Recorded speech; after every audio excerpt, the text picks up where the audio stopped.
तो कहानी की शुरुआत में हम कुछ दोस्तों को देखते हैं जो कि एक बीच पर आकर पार्टी कर रहे थे और उन्हीं में से ही दो लड़कों को समुद्र के किनारे एक अंडे जैसे दिखने वाली चीज मिलती है और ये जलाने के लिए लाए थे, लेकिन ये बहुत ही ज्यादा गीला था और इसीलिए ये जल नहीं पाता। और अब हम अगले दिन की सुबह को देखते हैं और जो कि कैली और मिट्स एक जगह सो रहे थे। जोना अपनी गर्लफ्रेंड चैंडा के साथ सो रहा था और आखिर में पिकनिक टेबल पर मार्सा नाम की लड़की सो रही थी। कैली उठती है और बाहर आकर देखती है कि उनके अलावा वहां पर कोई भी नहीं है और तभी एक पक्षी रेत पर आकर बैठता है और वो पक्षी अचानक से रेत में दब जाता है और ये देखकर कैली हैरान हो जाती है और तभी मार्सा की नींद खुलती है और कैली उसे चिल्लाते हुए कहती है कि रेत में कुछ है, तुम उस पर पैर नहीं रखना। और मार्सा इतनी देर में पैर को रख देती है और उसका पैर रेत में फंस जाता है। वो अपने पैर को निकालने के लिए बहुत कोशिश करती है लेकिन उसका पैर रेत से बाहर नहीं निकल रहा था और वो डर के मारे चिल्लाने लगती है और बेंस कार से उतरकर मार्सा की मदद करने के लिए जाता है, लेकिन उसके पैर भी रेत में फंस जाते हैं और वो नीचे गिर जाता है और सब देखते हैं कि रेत में कुछ था जो कि बेंस के शरीर को खा रहा था और देखते देखते उसे रेत निकल जाती है और साथ ही रेत ने मार्सा को भी निकल लिया था। और ये सभी लोग ये देखकर बहुत ही ज्यादा हैरान हो जाते हैं और अब वो यहाँ पर फंस चुके थे। अब ये सभी याद करने की कोशिश करते हैं कि ये क्यों हो रहा है और तभी कायली की नजर उस अंडे पर पड़ती है और अब वो टूटा हुआ था और इसे देखकर कायली समझ जाती है कि इसके अंदर से कोई मॉन्स्टर बाहर आया होगा और अब वो रेत के अंदर है। अब कैली उस रेत के पास अपना हाथ लेकर जाती है तो सभी लोग देखते हैं कि उस रेत में से छोटे छोटे टेंटिकल्स निकल रहे हैं और इसी तरह उन्हें बहुत घंटे बीत जाते हैं लेकिन उनकी मदद करने के लिए वहां पर कोई भी नहीं आता है। और तभी वहां पर कायली को एक माचिस बॉक्स मिलती है जो कि वो अपने पॉकेट में रख लेती है। अब इन्हें इस बीच पर काफी देर हो जाती है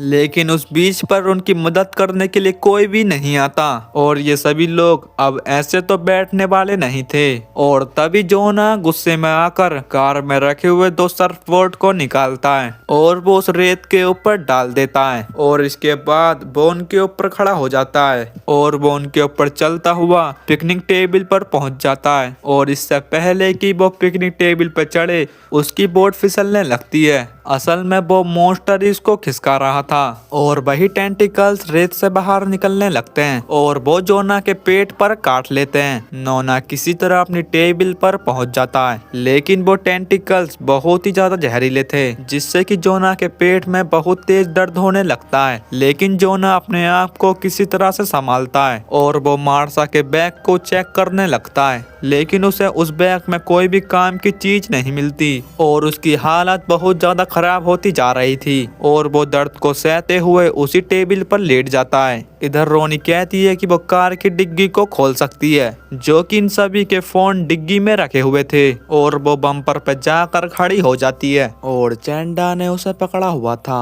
लेकिन उसकी टांगों की वजह से वो डिग्गी पूरी तरह से नहीं खुल पा रही थी। अब रोनी किसी तरह से उस डिग्गी को तो खोल लेती है लेकिन उसका पैर फिसल जाता है और उसकी उंगलियां भी डिग्गी में फंस जाती हैं। और तभी यहाँ पर एक पुलिस ऑफिसर आता है और ये सभी उससे कहते हैं कि रेत में कुछ है, वो अपनी कार से ना उतरे। लेकिन उस ऑफिसर को इनकी बातों पर जरा सा भी भरोसा नहीं होता और वो अपनी कार से उतर जाता है और हम देखते हैं कि ऑफिसर को कुछ भी नहीं होता क्योंकि उसने मोटे जूते पहने हुए थे और वो उनकी मदद करने की बजाय उनका मजाक उड़ाने लगता है। लेकिन उसकी चाबी अचानक से नीचे गिर जाती है और जैसे ही वो चाबी उठाने के लिए नीचे हाथ डालता है तो उसका हाथ भी रेत में फंस जाता है और रेत उसे अंदर की तरफ खींचने लगती है और वो मॉन्स्टर उस पुलिस ऑफिसर को भी खा लेते हैं और अब वो पुलिस ऑफिसर भी मारा जाता है। और इसके बाद मिच कहता है अपने पैरों में कुछ लपेट कर वो पुलिस कार तक आसानी से पहुंच जाएगा और ये सभी उसमें बैठकर अपने घर चले जाएंगे। और वो चैंडा से टावल मांगता है लेकिन टावल पकड़ने के चक्कर में वो नीचे गिर जाता है और वो मॉन्स्टर मिट्स को पकड़ लेता है और वो भी मारा जाता है। और अब कैली समझ जाती है कि उसे कुछ करना होगा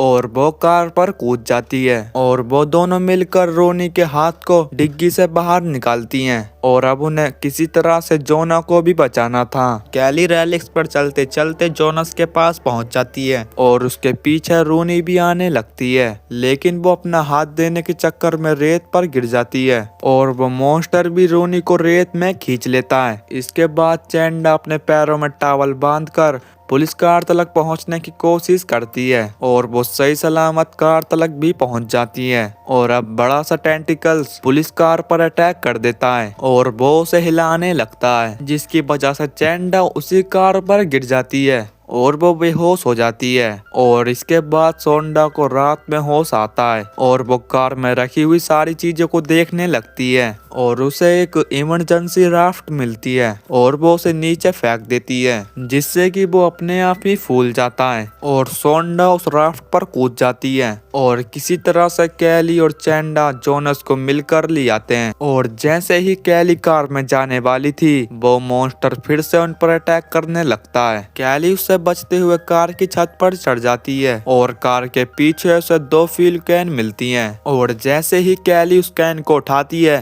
तो वो मॉन्स्टर उस कैन में छेद कर देता है और वो सारा पेट्रोल नीचे गिर जाता है। कैली दूसरी कैन को उठाकर कार की चारों तरफ छिड़क देती है और अपनी पॉकेट में से माचिस को निकालकर उसमें आग लगा देती है और एक टेंटिकल्स आग को पकड़ लेता है और वो जलने लगता है और कैली अपनी कार में आकर बैठ जाती है और वो मॉन्स्टर भी धीरे धीरे अटैक करना बंद कर देता है और कैली देखती है कि जोना की भी मौत हो चुकी है। और थोड़ी ही देर बाद कैली और चैंडा को भी नींद आ जाती है। अगली सुबह एक आदमी उनकी विंडो पे नॉक कर उन्हें जगाता है और कैली उसे देखकर हैरान हो जाती है कि वो रेत पर खड़ा है और जिंदा है। और कैली भी पैर को नीचे रखती है तो उसे भी कुछ भी नहीं होता और वो चैंडा से कहती है कि शायद मॉन्स्टर मर गया और इसके बाद वो अपने अपने घर चली जाती हैं। और इसी के साथ ये मूवी यहीं पर खत्म होती है। और अगर आपको मूवी की एक्सप्लेनेशन पसंद आई हो तो प्लीज चैनल को सब्सक्राइब कर वीडियो को लाइक कर देना। बाकी मैं मिलूंगा आपको न्यू वीडियो में और जब तक के लिए बाय बाय।